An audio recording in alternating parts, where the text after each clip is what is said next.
गौड़ी पूर्वी रविदास जियो। एक ओंकार सतगुर प्रसाद। कूप भरियो जैसे दादरा, कछ देश विदेश न बूझ। ऐसे मेरा मन बिखया बिमोहया, कछ आरा पार न सूझ। सगल भमन के नायका, एक छिन दर्श दिखाए जी। रहा हो मलन भई मत माधवा, तेरी गत लखी न जाए। करो कृपा भ्रम चूकई, मैं सुमत देहो समझाए। जोगी सर पावे नहीं, तो गुण कथन अपार। प्रेम भगत के कारण, को रविदास चमार। वाहिगुरु जी का खालसा, वाहिगुरु जी की फतेह। गुरु सवारी साध संगत जीओ, ਭਗਤ ਰਵਿਦਾਸ ਜੀ ਦੀ ਰਸਨਾ ਤੋਂ ਉਚਾਰਨ ਕੀਤੇ ਹੋਏ ਇਹ ਪਾਵਨ ਸ਼ਬਦਾਂ ਦੀ ਵਿਚਾਰ ਕਰਦਿਆਂ ਕਰਦਿਆਂ ਇਹ ਸ਼ਬਦ ਜਿਸ ਦਾ ਆਪ ਜੀ ਨੇ ਪਾਠ ਸਰਵਣ ਕੀਤਾ ਹੈ, ਗੌੜੀ ਪੂਰਬੀ ਗੌੜੀ ਰਾਗ ਦੀ ਕਈ ਕਿਸਮਾਂ ਵਿੱਚੋਂ ਇੱਕ ਕਿਸਮ ਪੂਰਬੀ। ਪੂਰਬੀ ਕਿਸਮ ਦੀ ਗੌੜੀ ਵਿੱਚ ਰਵਿਦਾਸ ਜੀ ਦਾ ਇਹ ਸ਼ਬਦ ਉਚਾਰਨ ਕੀਤਾ ਹੋਇਆ। ਇੱਕ ਓੰਕਾਰ ਸਤਿਗੁਰ ਪ੍ਰਸਾਦ। ਪਰਮਾਤਮਾ ਇੱਕ ਹੈ, ਸਰਵ ਸ਼ਕਤੀਵਾਨ ਹੈ, ਪੈਦਾ ਵੀ ਕਰਦਾ ਹੈ, ਪਾਲਦਾ ਵੀ ਹੈ ਤੇ ਮਾਰਦਾ ਵੀ, ਔਰ ਉਹ ਇੱਕ ਸਰਵ ਵਿਆਪਕ ਹੈ। ਸਤਿਗੁਰ ਪ੍ਰਸਾਦ ਸੱਚੇ ਗੁਰੂ ਦੀ ਕਿਰਪਾ ਦੁਆਰਾ ਜਾਣਿਆ ਜਾਂਦਾ। ਸ਼ਬਦ ਦੀ ਰਹਾਉ ਦੀ ਪੰਕਤੀ ਵਿੱਚ ਭਗਤ ਜੀ ਇੱਥੋਂ ਗੱਲ ਆਰੰਭ ਕਰਦੇ ਨੇ। ਸਗਲ ਭਵਨ ਕੇ ਨਾਇਕਾ, ਇਹ ਸਾਰੇ ਭਵਨਾਂ ਦੇ ਮਾਲਕ, ਪ੍ਰੇਰਕ, ਹੁਕਮਰਾਨ। ਨਾਇਕ ਸ਼ਬਦ ਲਈ ਜੋ ਵਿਦਵਾਨਾਂ ਨੇ ਅਰਥ ਕੀਤੇ ਹਨ, ਮਾਲਕ ਵੀ ਕੀਤੇ ਹਨ, ਆਗੂ ਵੀ ਕੀਤੇ ਹਨ, ਮੁਖੀ ਵੀ ਕੀਤੇ ਹਨ। ਕਈ ਇਲਾਕਿਆਂ ਵਿੱਚ ਪਿੰਡ ਦੇ ਮੁਖੀ ਨੂੰ ਨਾਇਕ ਕਹਿੰਦੇ ਹਨ। ਸਾਡੇ ਜਿਵੇਂ ਪਿੰਡ ਵਿੱਚ ਸਰਪੰਚ ਹੁੰਦਾ, ਕਹਿਣ ਦਾ ਮਤਲਬ ਜੋ ਸਾਰੇ ਸੰਸਾਰ ਦਾ ਨਾਇਕ ਹੈ, ਸਾਰੇ ਸੰਸਾਰ ਨੂੰ ਚਲਾਉਣ ਵਾਲਾ ਜੋ ਹੈ ਉਸਨੂੰ ਨਾਇਕ ਹੈ, ਤੇ ਉਹ ਹੈ ਪਰਮਾਤਮਾ। ਸਗਲ ਭਵਨ ਕੇ ਨਾਇਕਾ, ਇੱਕ ਛਿਨ ਦਰਸ ਦਿਖਾਏ ਜੀ। ਰਹਾਓ ਮੇਰੇ ਤੇ ਕਿਰਪਾ ਕਰੋ, ਮੈਨੂੰ ਇੱਕ ਛਿਨ ਥੋੜ੍ਹੇ ਤੋਂ ਥੋੜ੍ਹੇ ਸਮੇਂ ਲਈ ਵੀ ਆਪਣੇ ਦਰਸ਼ਨ ਕਰਵਾ ਦੇਣੇ ਕਰੋ। ਹੁਣ ਮੇਰੀ ਹਾਲਤ ਕੀ ਹੈ? ਕੂਪ ਭਰਿਓ ਜੈਸੇ ਦਾਦਰਾ। ਕੂਪ ਕਹਿੰਦੇ ਹਨ ਖੂਹ ਨੂੰ। ਭਰਿਓ ਦਾ ਮਤਲਬ ਹੈ ਖੂਹ ਦੇ ਵਿੱਚ ਡਿੱਗਿਆ ਹੋਇਆ ਡੱਡੂ ਜਾਂ ਕਈ ਡੱਡੂ। ਕੂਪ ਭਰਿਓ ਜੈਸੇ ਦਾਦਰਾ, ਦਾਦਰ ਕਹਿੰਦੇ ਨੇ ਡੱਡੂ ਨੂੰ। ਜਿਵੇਂ ਖੂਹ ਡੱਡੂਆਂ ਨਾਲ ਭਰਿਆ ਹੋਇਆ। ਕਹਿਣ ਦਾ ਮਤਲਬ ਡੱਡੂ ਖੂਹ ਦੇ ਵਿੱਚ ਹੈ ਤੇ ਖੂਹ ਦਾ ਜਿਹੜਾ ਆਲਾ ਦੁਆਲਾ ਹੈ ਉਹ ਕਿਤਨਾ ਕੁ ਹੁੰਦਾ, ਉਹਦਾ ਵਰਗ ਫਲ, ਉਹਦੀ ਚੌੜਾਈ, ਗੁਲਾਈ, ਲੰਬਾਈ ਕਿਤਨੀ ਕੁ ਹੁੰਦੀ। ਕਹਿੰਦੇ ਜਿਸ ਤਰ੍ਹਾਂ ਇੱਕ ਖੂਹ ਦੇ ਅੰਦਰ ਡਿੱਗਾ ਹੋਇਆ ਡੱਡੂ ਉਸ ਦਾਇਰੇ ਵਿੱਚ ਹੀ ਰਹਿੰਦਾ। ਕਛ ਦੇਸ ਵਿਦੇਸ਼ ਨ ਬੂਝ, ਉਹਨੂੰ ਦੇਸ਼ਾਂ ਵਿਦੇਸ਼ਾਂ ਦੀ ਕੋਈ ਸਮਝ ਨਹੀਂ। ਹੁਣ ਇਸ ਗੱਲ ਨੂੰ ਸਮਝਾਉਣ ਵਾਸਤੇ ਮਹਾਂਪੁਰਖਾਂ ਨੇ ਉਥਾਨਕਾਂ ਲਿਖੀਆਂ ਨੇ, ਇਹਦੇ ਉੱਤੇ ਸਾਖੀਆਂ ਲਿਖੀਆਂ ਨੇ। ਕਹਿੰਦੇ ਜਿਸ ਤਰ੍ਹਾਂ ਕੋਈ ਮਹਾਂਪੁਰਖ ਦੋ ਤਰ੍ਹਾਂ ਦੀਆਂ ਮਿਸਾਲਾਂ ਹਨ, ਕਿਉਂਕਿ ਡੱਡੂ ਦਾ ਜ਼ਿਕਰ ਆਇਆ। ਭਾਵੇਂ ਇੱਥੇ ਡੱਡੂ ਦਾ ਮਤਲਬ ਜੀਵ ਰੂਪੀ ਡੱਡੂ ਹੈ ਅਤੇ ਖੂਹ ਦਾ ਮਤਲਬ ਇਹ ਸੰਸਾਰ ਰੂਪੀ ਖੂਹ ਹੈ। ਜਿਸ ਤਰ੍ਹਾਂ ਇੱਕ ਦੁਨਿਆਵੀ ਬੰਦਾ ਜਿਹੜਾ ਸੰਸਾਰ ਵਿੱਚ ਫਸਿਆ ਹੋਇਆ ਗ੍ਰਸਤੀ, ਉਹਨੂੰ ਕੋਈ ਪ੍ਰੇਰਨਾ ਕਰੇ ਬਈ ਤੂੰ ਕਿੱਥੇ ਸਵੇਰ ਤੋਂ ਸ਼ਾਮ ਤੀਕਰ ਇਸ ਧੰਦਿਆਂ ਵਿੱਚ ਹੀ ਫਸਿਆ ਰਹਿਣਾ, ਤੈਨੂੰ ਪਰਮਾਤਮਾ ਦੇ ਸਿਮਰਨ ਦੀ ਗੱਲ ਸਮਝਾਈ, ਉਹਦੇ ਵਿੱਚ ਬੜਾ ਸੁੱਖ ਹੈ। ਤੋ ਮਿਸਾਲ ਦਿੱਤੀ ਹੈ ਡੱਡੂ ਦੀ, ਜਿਵੇਂ ਡੱਡੂ ਇੱਕ ਛਾਲ ਮਾਰ ਕੇ ਕਹਿੰਦਾ ਇੰਨਾ ਕੁ ਸੁੱਖ ਹੈ। ਇਹ ਆਮ ਮੁਹਾਵਰਾ ਵੀ ਹੈ ਵੀ ਤੂੰ ਤੇ ਫਲਾਣਿਆਂ ਖੂਹ ਦਾ ਡੱਡੂ ਹੈ। ਜਿਹੜਾ ਇੱਕ ਸੀਮਤ ਦਾਇਰੇ ਤੱਕ ਸੋਚੇ ਉਹਨੂੰ ਖੂਹ ਦਾ ਡੱਡੂ ਕਹਿ ਦਿੰਦੇ। ਇਨ ਬਿਨ ਇਸੇ ਤਰ੍ਹਾਂ ਜਿਹੜਾ ਇੱਕ ਗ੍ਰਸਤੀ ਜੀਵ ਮੇਰੇ ਤੁਹਾਡੇ ਵਰਗਾ ਇਸ ਸੰਸਾਰ ਦੇ ਕੰਮਾਂ ਧੰਦਿਆਂ ਵਿੱਚ ਫਸਿਆ ਹੋਇਆ, ਉਹਦੀ ਹਾਲਤ ਦੇਖ ਲਓ ਕੀ ਹੁੰਦੀ। ਸਵੇਰੇ ਉੱਠਦਿਆਂ ਸਾਰ ਉਹ ਤੁਰ ਪੈਂਦਾ ਔਰ ਸਾਰਾ ਦਿਨ ਕੰਮ ਧੰਦਾ ਕਰਕੇ ਥੱਕ ਟੁੱਟ ਕੇ ਮੰਜੇ ਤੇ ਡਿੱਗ ਪੈਂਦਾ। ਉਹਨੂੰ ਕੋਈ ਪਤਾ ਨਹੀਂ ਸੰਸਾਰ ਕਿੱਥੇ। ਉਹਨੂੰ ਤੇ ਮੰਜੇ ਤੇ ਡਿੱਗਦਿਆਂ ਸਾਰ ਐਸੀ ਨੀਂਦ ਆਉਂਦੀ ਹੈ, ਕੋਈ ਆਪਣੇ ਇਰਦ ਗਿਰਦ ਆਪਣਾ। ਸੱਚਮੁੱਚ ਇਸੇ ਤਰ੍ਹਾਂ ਅਸੀਂ ਜੀਵ ਰੂਪੀ ਡੱਡੂ ਇਸ ਸੰਸਾਰ ਰੂਪੀ ਖੂਹ ਵਿੱਚ ਡਿੱਗੇ ਹੋਏ, ਸਾਨੂੰ ਕੋਈ ਆਲੇ ਦੁਆਲੇ ਦਾ ਪਤਾ ਹੀ ਕੋਈ ਨਹੀਂ। ਸਿਆਣਿਆਂ ਨੇ ਐਸੇ ਤੱਤ ਕੱਢ ਕੇ ਦੱਸੇ ਨੇ ਕਿ ਸੁੱਤਾ ਤੇ ਮਰਿਆ ਬਰਾਬਰ ਹੁੰਦੇ, ਪਤਾ ਹੀ ਕੋਈ।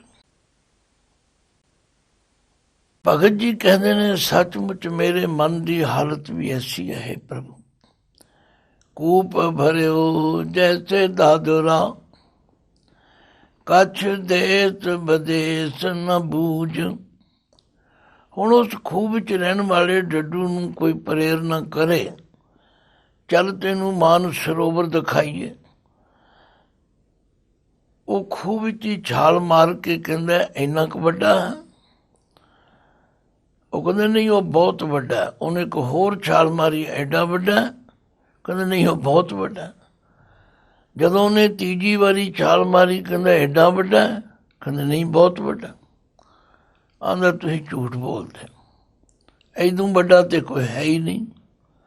ਸੱਚਮੁੱਚ ਇਸੇ ਤਰ੍ਹਾਂ ਜਿਹੜਾ ਇੱਕ ਗ੍ਰਸਤੀ ਜੀਵ ਹੈ, ਜਿਸ ਨੇ ਆਪਣੇ ਇਰਦ ਗਿਰਦ ਤੋਂ ਬਿਨਾਂ ਹੋਰ ਕਿਸੇ ਪਾਸੇ ਦੇਖਿਆ ਨਹੀਂ, ਉਹਨੂੰ ਤੁਸੀਂ ਕਿੰਨੀਆਂ ਮਿਸਾਲਾਂ ਦਿਓ, ਕਿੰਨਾ ਸਮਝਾਓ, ਉਹ ਕਹਿੰਦਾ ਇਸ ਤੋਂ ਵੱਡਾ ਨਹੀਂ ਹੋ ਸਕਦਾ। ਇਸੇ ਤਰ੍ਹਾਂ ਸੰਸਾਰੀ ਜੀਵ ਜਿਹੜਾ ਉਹ ਜਨਮ ਤੋਂ ਲੈ ਕੇ ਮਰਨ ਤੀਕਰ ਇਹੀ ਸਮਝਦਾ ਕਿ ਸੰਸਾਰ ਹੀ ਸਭ ਕੁਝ, ਇਸ ਤੋਂ ਵੱਡਾ ਇਸ ਤੋਂ ਪਰੇ ਕੋਈ ਨਹੀਂ।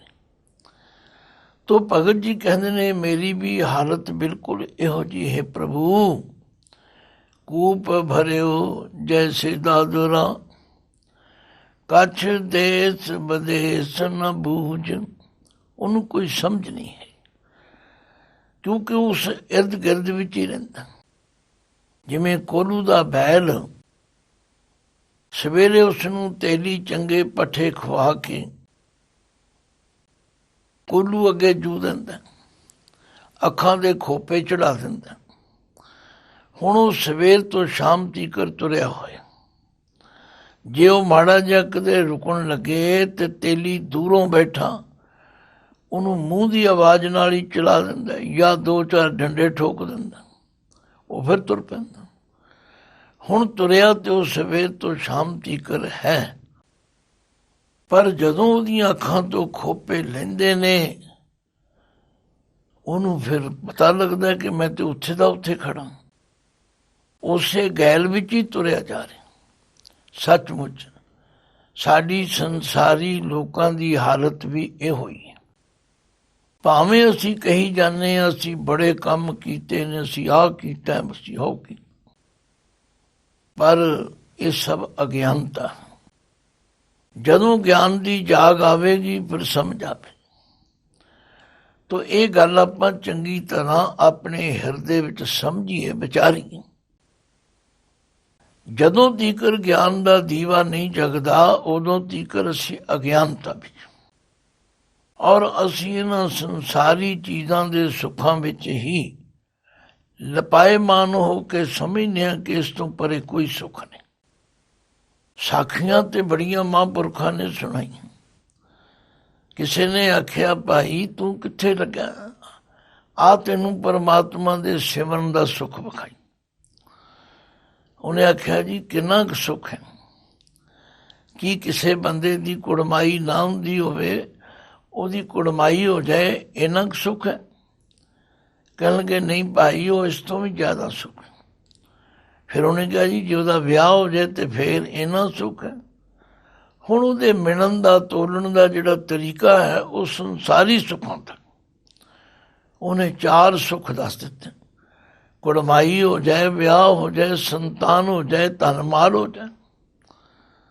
महापुरुष कहन लगे नहीं, वो सुख ते बहुत वड्डा, ਉਹਦੇ बराबर का कोई सुख है ही नहीं। इसे दी बाणी च लिखिया सुख नाही रे हर भगत बिना, जीत जन्म ए रत्न अमोलक, साध संगत जब एक मना।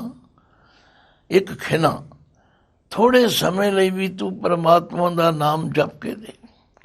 जिन्ना सुख परमात्मा दे सिमरन विच है, ये संसारी सुख उहदे बराबर कख भी नहीं।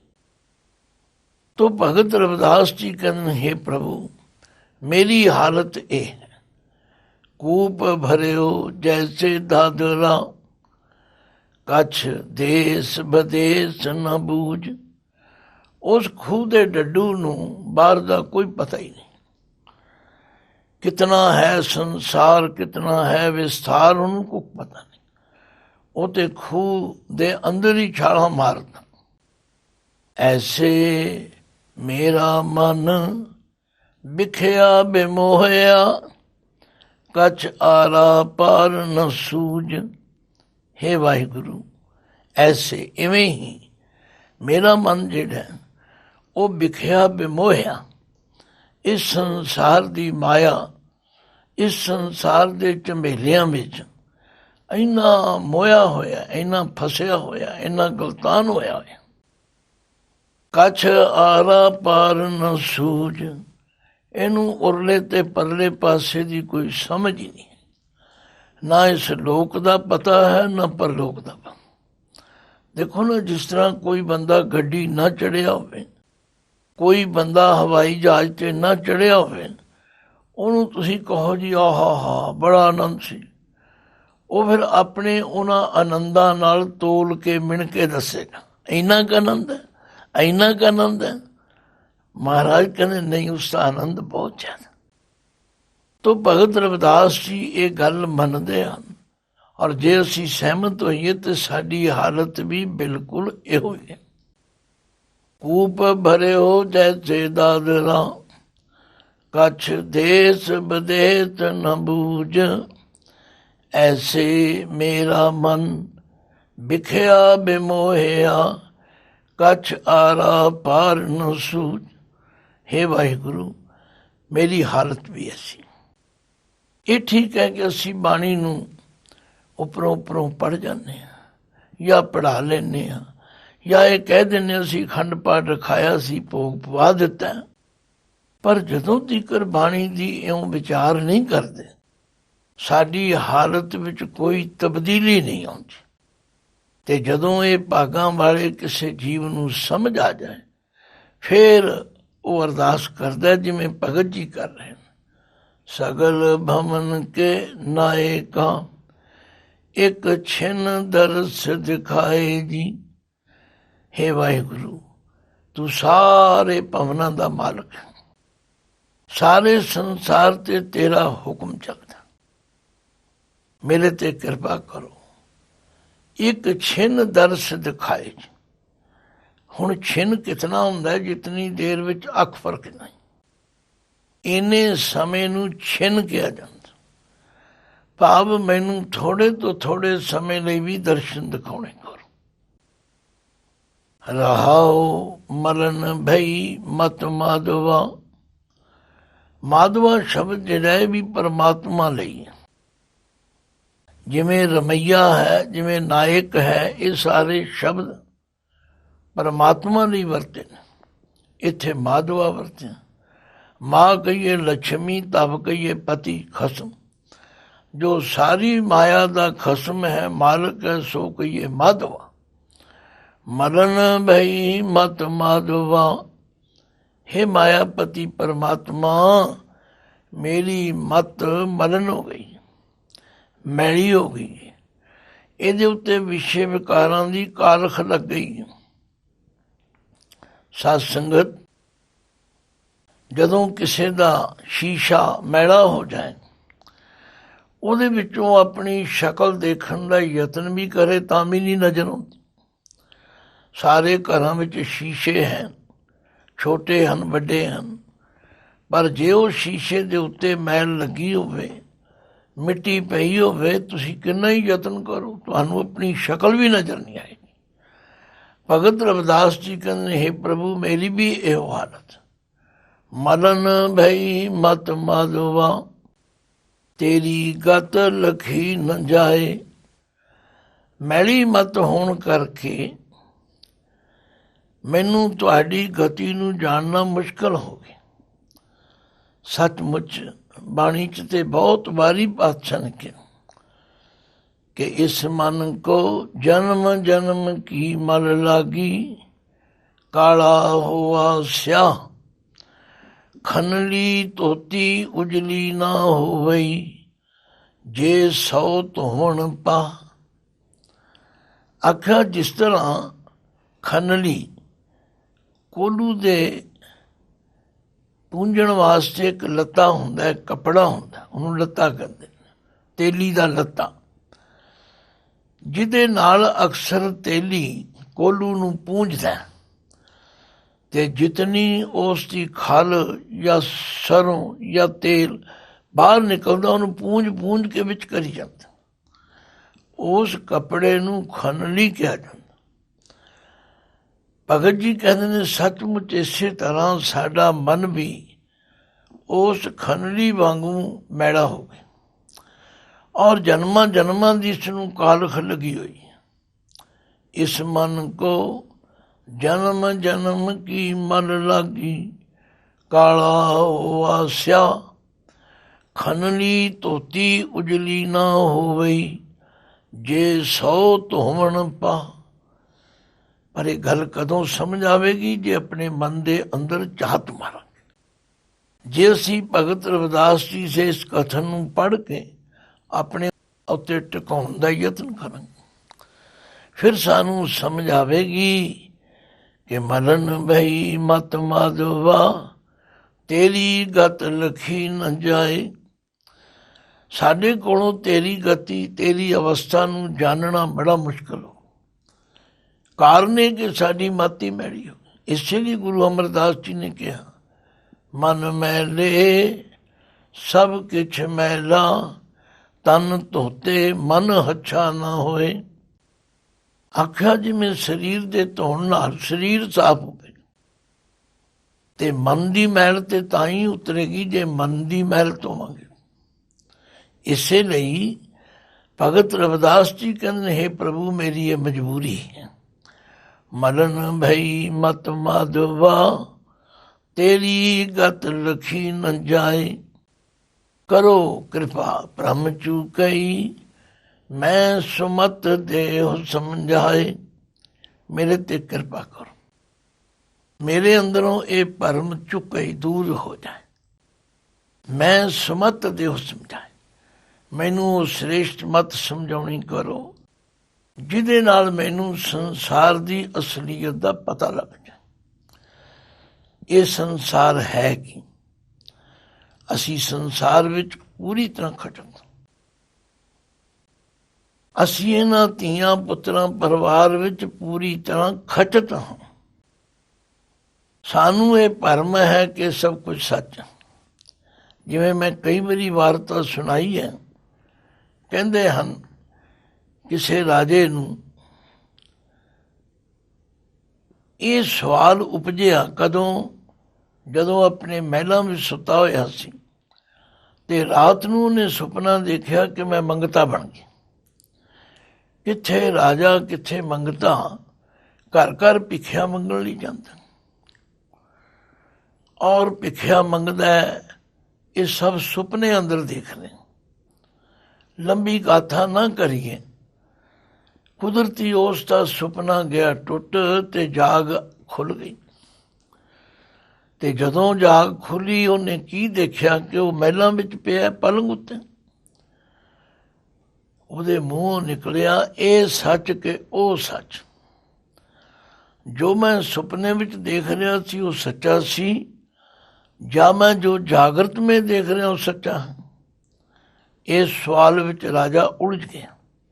ਬੜੇ ਬੜੇ ਪੰਡਤ ਗਿਆਨੀ ਵਿਦਵਾਨ ਸੱਦੇ। ਭਾਈ ਤੁਸੀਂ ਵਿਦਵਾਨ ਹੋ, ਮੇਰੇ ਸਵਾਲ ਦਾ ਜਵਾਬ ਦਿਓ। ਮੈਨੂੰ ਇਹ ਦੱਸੋ ਇਹ ਸੱਚ ਕਿ ਉਹ ਸੱਚ। ਹੋਰ ਕੋਈ ਗੱਲ ਨਹੀਂ ਦੱਸਦਾ। ਪੰਡਤ ਲੋਕ ਗਿਆਨੀ ਲੋਕ ਆਪਣਾ ਪੂਰਾ ਜ਼ੋਰ ਲਾਉਂਦੇ ਨੇ ਪਰ ਕੁਝ ਸਮਝ ਨਹੀਂ ਆਉਂਦੀ। ਆਖਰ ਹਾਰ ਗਏ। ਰਾਜਾ ਕਹਿੰਦਾ ਤੁਸੀਂ ਕਾਹਦੇ ਵਿਦਵਾਨ ਹੋ? ਜੇ ਮੇਰੇ ਸਵਾਲ ਦਾ ਜਵਾਬ ਨਹੀਂ ਦਿੰਦੇ ਮੈਂ ਤੁਹਾਨੂੰ ਘਰ ਨਹੀਂ ਜਾਣ ਦਿਆਂਗਾ। ਤੁਸੀਂ ਨਜ਼ਰਬੰਦ ਹੋ। ਪਹਿਲਾਂ ਮੇਰੇ ਸਵਾਲ ਦਾ ਜਵਾਬ ਦਿਓ ਫਿਰ ਜਾਓ। ਆਖਰਕਾਰ ਸਾਰੇ ਪੰਡਤ ਬੜੇ ਉਦਾਸ ਹੋ ਗਏ। ਕਹਿੰਦੇ ਸਮੇਂ ਦੇ ਮਹਾਂਪੁਰਖ ਅਸ਼ਟਾਵਕਰ ਜੀ ਆਏ। ਗੱਲ ਲੰਬੀ ਨਾ ਕਰੀਏ। ਉਹਨਾਂ ਨੇ ਪੁੱਛਿਆ ਰਾਜਾ ਦੱਸ ਤੇਰਾ ਕੀ ਸਵਾਲ ਹੈ? ਆਂਦਾ ਜੀ ਮੇਰਾ ਸਵਾਲ ਹੈ ਇਹ ਸੱਚ ਕਿ ਉਹ ਸੱਚ।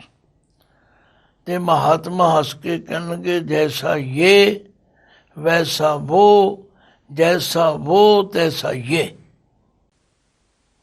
ਆਂਦਾ ਮਹਾਰਾਜ ਕੁਝ ਸਮਝ ਆਈ ਹੈ, ਪੂਰੀ ਨਹੀਂ ਆਈ। ਕਹਿੰਦੇ ਰਾਜਾ ਤੂੰ ਆਪਣੀ ਗੱਲ ਵੀ ਪੂਰੀ ਦੱਸ। ਤੇਰੀ ਗੱਲ ਵੀ ਗੋਲ ਮੋੜ ਹੈ ਤੇ ਜਵਾਬ ਵੀ ਗੋਲ ਮੋੜ ਹੈ। ਹੁਣ ਰਾਜੇ ਨੂੰ ਸਾਰੀ ਗੱਲ ਦੱਸਣੀ ਪਈ ਵੀ ਮੈਂ ਸੁੱਤਾ ਪਿਆ ਸੀ, ਮੈਨੂੰ ਸੁਪਨਾ ਆਇਆ, ਮੈਂ ਸੁਪਨੇ ਵਿੱਚ ਮੰਗਤਾ ਬਣ ਗਿਆ ਤੇ ਜਦੋਂ ਮੇਰਾ ਸੁਪਨਾ ਦੂਰ ਹੋਇਆ ਮੈਂ ਜਾਗ ਪਿਆ। ਸੁਪਨੇ ਵਾਲੀ ਕੋਈ ਚੀਜ਼ ਵੀ ਨਹੀਂ ਸੀ ਤੇ ਮੇਰੇ ਮੂੰਹੋਂ ਨਿਕਲਿਆ ਇਹ ਸੱਚ ਕਿ ਉਹ ਸੱਚ। ਤੇ ਮਹਾਤਮਾ ਕਹਿੰਦੇ ਫਿਰ ਗੱਲ ਤਾਂ ਠੀਕ ਤੈਨੂੰ ਦੱਸ ਦਿੱਤੀ ਹੈ ਵੀ ਜੈਸਾ ਇਹ ਵੈਸਾ ਉਹ, ਜੈਸਾ ਉਹ ਤੈਸਾ ਇਹ। ਹੁਣ ਜੇ ਤੂੰ ਪੂਰੀ ਗੱਲ ਸਮਝਣੀ ਤੇ ਆਪਣਾ ਸਵਾਲ ਵੀ ਦੱਸ। ਹੁਣ ਉਹਨੇ ਸਾਰੀ ਕਹਾਣੀ ਸੁਣਾਈ। ਜਦੋਂ ਸੁਣਾਈ ਤੇ ਮਹਾਤਮਾ ਕਹਿਣ ਲੱਗੇ ਦੇਖ ਰਾਜਾ, ਜਦੋਂ ਤੀਕਰ ਤੂੰ ਸੁੱਤਾ ਹੋਇਆ ਸੀ ਸੁਪਨਾ ਸੱਚਾ ਸੀ, ਜਦੋਂ ਤੂੰ ਜਾਗਿਆ ਤੇ ਸੁਪਨੇ ਦੀ ਕੋਈ ਚੀਜ਼ ਵੀ ਨਹੀਂ। ਇਨ ਬਿਨ ਇਸੇ ਤਰ੍ਹਾਂ ਜਦੋਂ ਤੀਕਰ ਅਸੀਂ ਅਗਿਆਨਤਾ ਦੀ ਨੀਂਦਰ ਵਿੱਚ ਸੁੱਤੇ ਰਵਾਂਗੇ ਇਹ ਸੰਸਾਰ ਸਾਨੂੰ ਸੱਚਾ ਲੱਗੇ। ਇਹ ਭਰਮ ਹੈ, ਪਰ ਜਦੋਂ ਜਾਗ ਪਵਾਂਗੇ ਫਿਰ ਅਸਲੀਅਤ ਪਤਾ ਲੱਗੇ।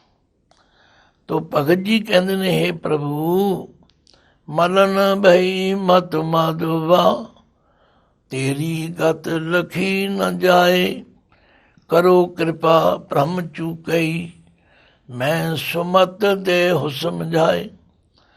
ਅਖੀਰਲੇ ਪਦ ਵਿੱਚ ਕਹਿੰਦੇ ਜੋਗੀ ਸਰ ਪਾਵੈ ਨਹੀਂ, ਤੋ ਗੁਣ ਕਥਨ ਅਪਾਰ। ਹੇ ਅਪਾਰ ਪ੍ਰਭੂ, ਬੜੇ ਬੜੇ ਜੋਗੀ ਜੋਗੇਸ਼ਵਰ ਵੀ ਤੇਰੇ ਬਾਰੇ ਨਹੀਂ ਜਾਣਦੇ। ਭਾਵ ਉਹਨਾਂ ਨੂੰ ਵੀ ਪੂਰਨ ਰੂਪ ਵਿੱਚ ਗਿਆਨ ਨਹੀਂ, ਪਰ ਮੈਂ ਤਾਂ ਤੁਹਾਡੇ ਚਰਨਾਂ ਵਿੱਚ ਅਰਦਾਸ ਕਰਦਾ ਕਿ ਪ੍ਰੇਮ ਭਗਤ ਕੇ ਕਾਰਨ ਕਉ ਰਵਿਦਾਸ ਚਮਾਰ। ਰਵਿਦਾਸ ਜੀ ਕਹਿੰਦੇ ਨੇ ਮੈਂ ਤੇ ਬੇਨਤੀ ਕਰਦਾ ਭਈ ਮੈਨੂੰ ਤੁਸੀਂ ਪ੍ਰੇਮਾ ਭਗਤੀ ਬਖਸ਼ੋ। ਮੈਂ ਉੱਠਦਿਆਂ ਬਹਿੰਦਿਆਂ ਤੁਰਦਿਆਂ ਫਿਰਦਿਆਂ ਤੁਹਾਡਾ ਸਿਮਰਨ ਕਰ। ਤੋ ਦੇਖੋ ਸ਼ਬਦ ਤੇ ਕੋਈ ਬਹੁਤ ਔਖਾ ਨਹੀਂ, ਪਰ ਸ਼ਬਦ ਦੀ ਜੋ ਵਿਚਾਰ ਹੈ ਇਹਨੂੰ ਸਮਝੀਏ। ਕੂਪ ਭਰਿਓ ਜੈਸੇ ਦਾਦਰਾ, ਕਛ ਦੇਸ ਬਦੇਸ ਨ ਬੂਝ, ਐਸੇ ਮੇਰਾ ਮਨ बिखया बिमोया कछ आरा पार न सूझ। सगल भमन के नायका एक छिन दर्श दिखाए जी रहाओ। मरण भई मत माधवा तेरी गत लखी न जाए। करो कृपा भ्रम चूकई मैं सुमत देह समझाए। जोगी तर पावे नहीं तो गुण कथन अपार। प्रेम भगत कै कहरने कौरव दास चुमार। वाहिगुरु जी का खालसा वाहिगुरु जी की फतेह।